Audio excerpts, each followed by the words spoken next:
Hey, what is up everyone? Welcome to today's video. It's been a long time since I posted everything, but everyone kept asking me what I was going to play, so I thought I was just going to make a quick little starter video.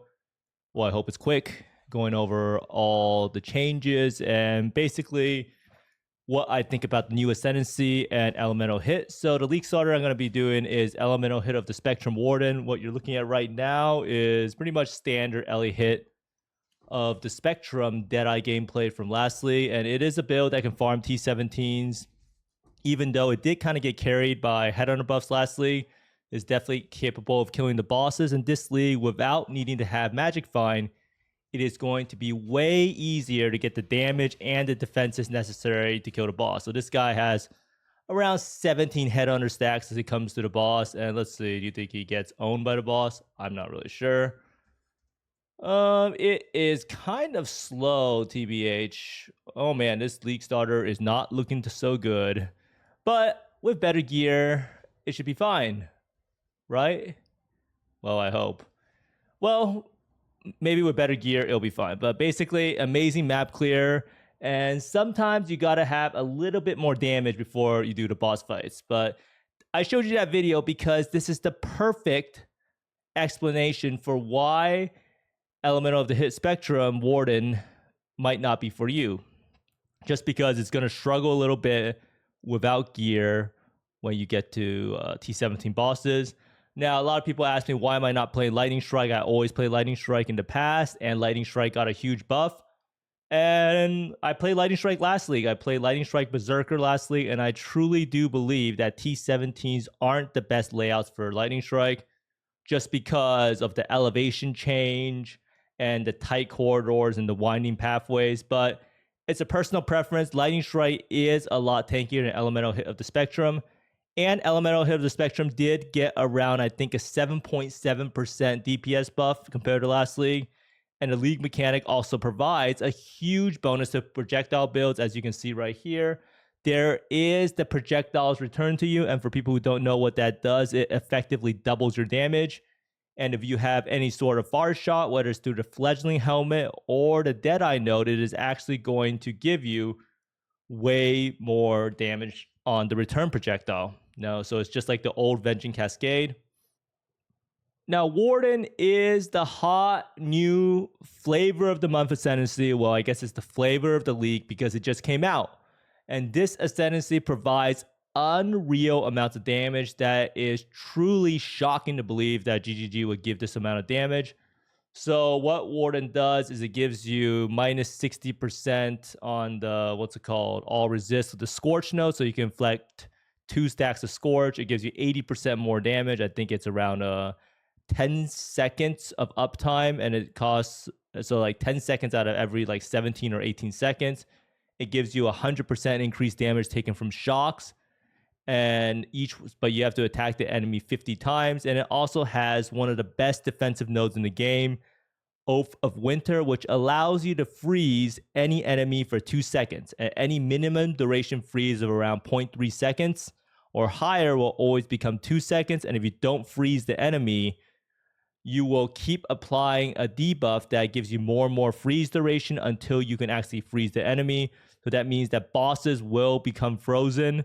And when a boss is frozen, it is considered that it has around, 50% less action speed. So it's really, really good for bossing because the boss's attacks and spells and animations will be in slow motion.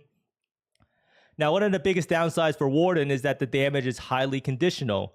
In order to get that minus 60% elemental resistance, you have to have high fire damage and you have to have high effective ailments. In order to get the 100% increased damage taken on the shock, you have to play a build that attacks very, very fast or scale ailment duration. And in order to get that 80% more damage bonus, you have to press the button. And a lot of people might not be willing to press the button, but for map bosses, it is going to absolutely obliterate the boss when you get there.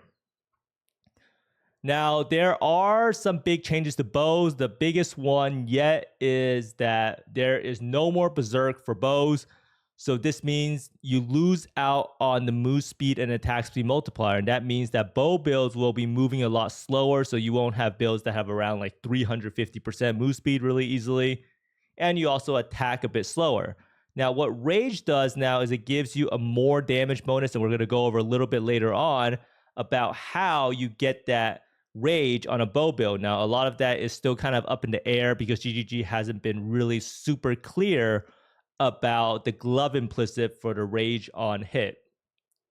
And next up, we have free projectiles returned to you. So this means that we are getting our old Vengeance Cascade back. And there is some little bad parts for the bow. The old Lethal Pride node that you can see over here. These two new passive skill clusters push these bow nodes outside of the range of the Lethal Pride. And you do have a lot easier access to reservation efficiency on the passive tree. You can see right here. There's the reservation efficiency stuff that they added. And then there's also a mana mastery for reservation efficiency. What this means is that it's going to be a lot easier to run like 250% auras and a 25% aura. And it's also going to give us a little bit more flexibility for our endgame setups.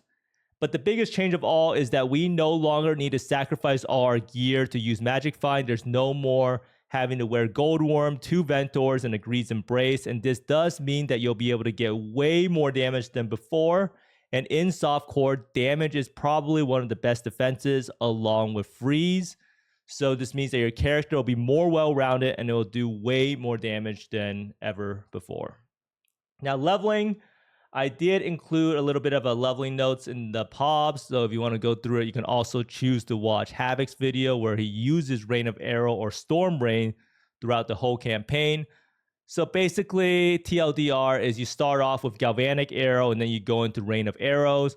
Now, the reason we want to use Rain of Arrows is because you don't need projectiles to play it. And it also has a very, very high damage. And then after, we want to use Manaforged setup with Storm Rain and Blast Rain. So right here, you have Manaforged Arrow linked to Storm Rain and Blast Rain after level 28. Now, there is an alternative option, and that is to use Artillery Ballista. Artillery Ballista provides a lot more single target damage, but it's not going to always be firing when you are clearing the campaign zones or maps. But if you want to play with that setup, that's another very valid way of doing it. Bows are just really, really strong with leveling. You can't really go wrong. Now, a lot of people have been asking, why should I play a Warden at the start if I could just be Deadeye? Now, there is another option, which is you could just play Deadeye through the beginning parts of the campaign because the Tailwind node is extremely strong. And that means that you could probably respec from Deadeye to Warden at Merciless Lab. And you are able to respec your ascendancy points with gold, hopefully. So that is something to consider if you want to go as fast as possible. Now, I did do a campaign run and played Unascended Ranger, and it was perfectly fine. And I did test out transitioning to Elemental Hit once you can buy the gem. A lot of people are very scared about the cost of the Elemental Hit gem. And it is not too bad. Hopefully, it's probably going to be a couple chaos at most, but you never really know.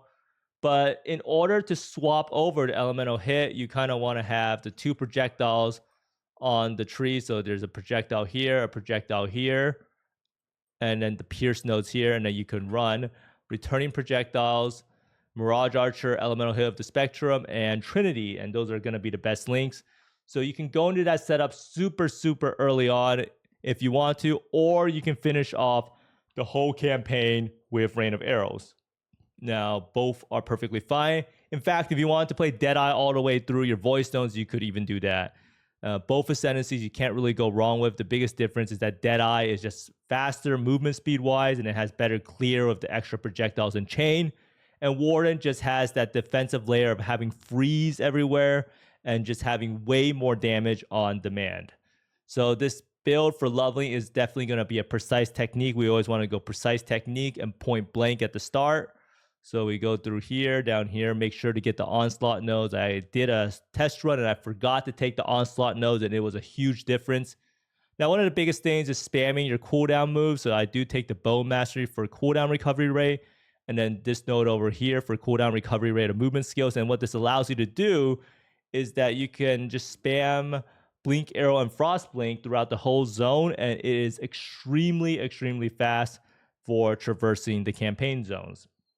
Now, later on, after you finish off the campaign, you will be going over to a crit swap, and crit swap is basically putting your points right here, the crit nodes over here, taking the crit nodes over here, and then there's these new bleed nodes that are very strong. It gives you crit chance against bleeding enemies and a crit multi, and then some more crit chance nodes for the blind mastery, and that allows it to feel very good from the get-go. Now we're gonna go over to gearing real fast. So gearing is a little bit different this time around. So I'm gonna go over every single piece of gear and the different options that you have. Now for bow builds, there are a lot of different options. So for bow, what you're looking for is flat LE damage, and then you want some attack speed, and crit chance strengthening is super important because this build does have a lot of attribute issues. Now, if you're trying to get a +1 arrow bow or +2 arrow bow, it's probably going to be very difficult, and you will have to start from a fracture base. Now, next up for quiver, you'll see here a very early league quiver that can be good is Ahuana's Bite. This does give you enemies chilled by your hits have damage taken increased by chill effect. So in essence, it's a 30% increased damage taken from the chill. Now, since we are Warden and we are lacking projectiles, what you'll want to do very early on is try to get a quiver with +1 arrow, which is bow, attacks, fire, and additional arrow. The best mod you can get on it is crit multi, but you can pretty much settle for anything like flat damage to attacks, damage with bow skills, and you kind of want to craft on a % chance to gain frenzy charge on crit. This does allow you to drop frenzy from your Manaforged link. So overall, very important item to pick up early. I would probably advise you to put on a live search for any sort of quiver with additional arrow. Now the helmet slot, early on you could buy Rat's Nest. It's great at providing attack speed, movement speed, and rarity. And other options include Heat Shiver is also good. Devoto's Devotion is also good. The Goal. But the helmet that provides the most damage, in my opinion, is the Fledgling. So what the Fledgling does is it gives you old school far shot. On the pop currently, it gives you 60% more damage when the enemy is far away. And that's going to happen a lot if you have returning projectiles. And it does say projectiles cannot collide with enemies at close range, but I think close range in this game is only 2 meters. So it is extremely close. So you will almost never run into an issue where you're not hitting the enemy with your arrows. Now, next up, we have the body armor, and the body armor is a very diverse piece. There's so many different options. Now, my favorite piece that I've been tinkering with is Utula's Hunger. So what this does is that as long as your other pieces of gear doesn't have a life modifier on it, then you get like 700 to 1000 flat life. Now, this chest piece is a lot worse this time around because the other armor pieces have a lot higher life rolls. I think you can get like 150 life on helmet and boots. But early on, when you don't have access to those items, it is extremely good. And what this can do is it allows you to get rare items a lot cheaper, because a lot of people will sell items that are filled on prefixes and have really good suffixes for very cheap because it doesn't have life on it. For instance, you can get a quiver with additional arrow crit multi and filled out bad prefixes probably for a lot cheaper if you use the Utula's Hunger chest. Now, some other options for the chest, you can go Lightning Coil if you want to have more fizz damage reduction, although it does make the resist a lot worse. You could go Brass Dome if you want to go super tanky. You could go the Restless Defiance if you want endurance charges and onslaught while mapping. And I did opt for using the Restless Defiance for endgame. And another chest piece is Hyries, of course. A lot of damage, a lot of evasion, some suppressed. Doppelgangers is also good at giving you less fizz damage taken and chaos damage taken. So endless options for the chest piece. You just have to choose what you like the most. Now, next up, we have these gloves. And gloves are mainly used to you can get Intimidate on the Syrian Exarch implicit. But the main mod we want to look out for, if it's still in the game, is gain 1 rage on hit with attacks. And that allows you to get rage, which in essence is more attack damage. And some other stuff to look out for is attack speed, resist, attributes. And rarity is a very, very good stat if you can get it early game, because early league, because it will allow you to find more uniques and snowball your currency. Now, boots, lots of different options. Again, action speed on the Syrian Exarch implicit is what I try to look for. You can use this to fix your suppress, your resist again, your attributes. And you do want to have movement speed no matter what. Now, I am using a PoE with Utula, so none of these items really have life. So these items will be much, much cheaper because you can find a filled out suffixes and filled out prefixes with no life, and it'll be way cheaper to afford than if the item you had to have like 90 life. Now, Amulet is an interesting option. Early league, I always try to get Karui Ward. Ignomon is another good option. So Hari Shroof gives you precision and gives you access to culling. And the anoint I go for here is I go for a +1 endurance charge and endurance charge on kill. Because of the way that they changed endurance charges are just extremely, extremely powerful at the moment. So some other amulet options are Yoke of Suffering, but that's very, very end game. And it's going to cost a fortune if you want to have a max roll one. Utmost is another one that's super, super expensive later on. And I think there's another one. Unatol's Vow does give you a 7 link. So next up, we have rings. Rings are kind of a no-brainer. You want to go for tamings, as they are probably the most damage in the game outside of mirror rings. And if you don't want to go for taming, your other options are just going for like any sort of ring, and you use it to fill out your attributes and resists again, and you want to get elemental damage of attack skills on the prefixes. And if you don't have Atulas, you can go with life. Now, belt slot, Prism Weave, really, really good early league pickup. But if you don't want to use Prism Weave, you can use Bisco's Leash. It gives you access to Rampage. It gives you more rarity, which is great for finding uniques. And Headhunter, of course, I do think is going to be the belt of choice for the T17 farming. And of course, Mage Blood also exists. And if you don't want to use Bisco's or Prism Weave early league, you could just use any sort of like Stygian belt or heavy belt and just have life, resist, and elemental damage of attacks. So the options are honestly endless. Now, for the flask, I'm just using a life flask, using it to get rid of the bleed, Jade Flask of evasion, Silver Flask of attack speed, Quicksilver Flask move speed, and Granite Flask of some armor. Now, these are all, you don't need to use these flask options. You could also use Dying Sun. You can also, instead of having to use Granite Flask, so tons of options. And of course, Progenesis is an incredible flask. And if you want to go super into rarity, you could even run a gold flask and drop like the silver flask for mapping or something if you have the onslaught nodes. So overall, every single gear piece has a lot of different options, and it just comes down to what you're trying to farm and how much currency you're willing to spend on each piece. So personally, for me, I'm probably going to be using Utulas early on, and then later on, I'm going to be swapping over to the Restless Defiance, because I do think that endurance charges are extremely, extremely high value now. Now, for the rage generation tech, a lot of people have been asking me, how do you actually get rage on a build? And my solution is to use Vengeful Cry and the gloves implicit. So you see how this glove has a +1 rage gain on attack, no more than once every 0.9 seconds. So what Vengeful Cry is it is a retaliation skill, and it allows you to retaliate against a savage hit. A savage hit is when you take 15% of your HP. Now, since we're playing a bow character, we are almost always taking a savage hit. So a lot of times on a boss, you could literally pop it, and what Vengeful Cry does is it grants you 3 rage per second per 5 power, counting a maximum of 5 power. So what this means is that it gives you almost a full rage bar. And the buff also grants you 25 to maximum rage.